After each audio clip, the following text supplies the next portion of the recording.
In this podcast episode, Jay Shetty welcomes back renowned neurosurgeon and neuroscientist Dr. Rahul Jandial to explore the complexities of memory, brain health, and the challenges posed by modern life.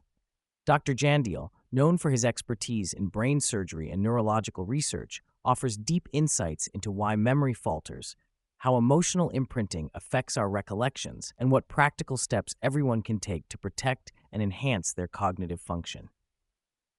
Dr. Jandial begins by clarifying a common misconception. Memory is not a single, uniform faculty, but a collection of different types that serve distinct purposes. He explains that procedural memory, such as riding a bike or tying shoelaces, is rarely lost even in advanced age or dementia. Semantic memory, which involves facts and knowledge, is less critical in the digital age where information is readily accessible on devices. The most vulnerable type, episodic memory, the memory of personal life events, is what typically deteriorates with aging and dementia, causing people to worry when they forget simple things like where they place their keys. He emphasizes that memory loss begins subtly and naturally as we age, and it is difficult to predict who will develop Alzheimer's or other dementias. Because of this uncertainty, Dr. Jandial advocates for universal preventive measures that support brain health regardless of one's risk level. The key is to focus on maintaining working memory, the ability to juggle multiple thoughts and tasks simultaneously, which is crucial for creativity, decision-making, and complex problem-solving. Unlike other types of memory, working memory can be trained and improved through targeted brain exercises. One of the most significant threats to working memory today is the constant bombardment of distractions and the culture of multitasking. Dr. Jandial highlights that juggling too many tasks at once overloads the brain's limited attentional resources, leading to decreased focus and memory lapses. He likens working memory to an elastic band that needs to be stretched just enough to grow stronger, but not so much that it snaps. The challenge is finding the right balance between stimulation and overload, which varies by individual and age. He also discusses the impact of digital consumption, especially on children and young adults, cautioning that excessive screen time without purposeful engagement can stunt cognitive development. Conversely, well-designed brain training games and activities that challenge working memory can enhance cognitive resilience, particularly in older adults. A fascinating part of the conversation delves into why negative memories tend to dominate our minds.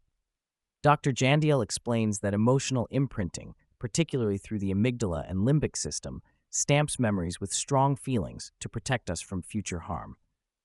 This evolutionary mechanism makes traumatic or painful memories easy to recall, often involuntarily, which can lead to distress and conditions like PTSD. However, he offers hope by describing how revisiting traumatic memories in a safe, controlled environment, such as therapy, can help disassociate the emotional charge from the memory itself. This process does not erase the memory, but transforms its impact, allowing individuals to recall the event without reliving the trauma. Dr. Jandial suggests that just as negative memories can be stamped deeply, positive memories can also be reinforced to promote emotional well-being and resilience.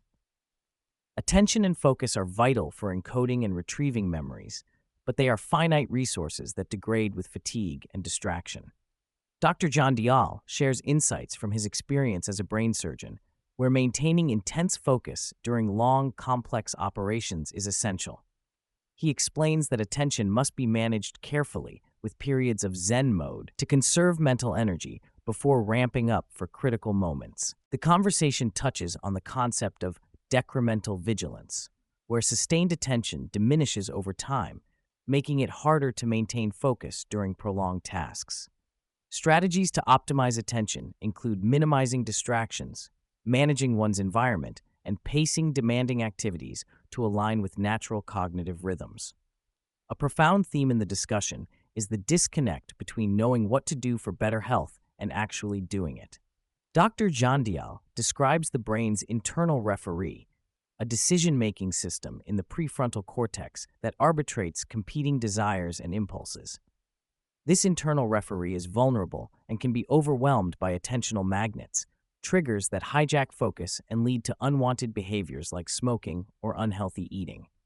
He advises listeners to develop awareness of these triggers and to create physical and psychological distance from them. By breaking compulsions early and negotiating competing wants with small, manageable steps, individuals can gradually align their behavior with their intentions. This nuanced approach acknowledges human vulnerability and the complexity of behavior change, emphasizing patience and self-compassion. Dr. Jandial stresses that whether one is facing normal cognitive aging, early dementia, or Alzheimer's, the foundational lifestyle interventions remain the same. Keeping the brain's blood vessels healthy through regular exercise is paramount, as the brain is an energy-intensive organ requiring a rich blood supply. The Mediterranean or MIND diet, rich in plants, fatty fish, nuts, and beans, supports the brain's fatty insulation and overall function.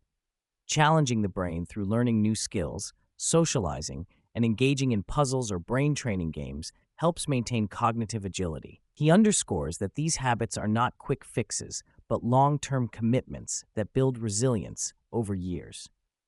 Towards the end of the episode, Dr. Jandial addresses the concerning trend of certain cancers, such as breast and colon cancer, appearing at younger ages.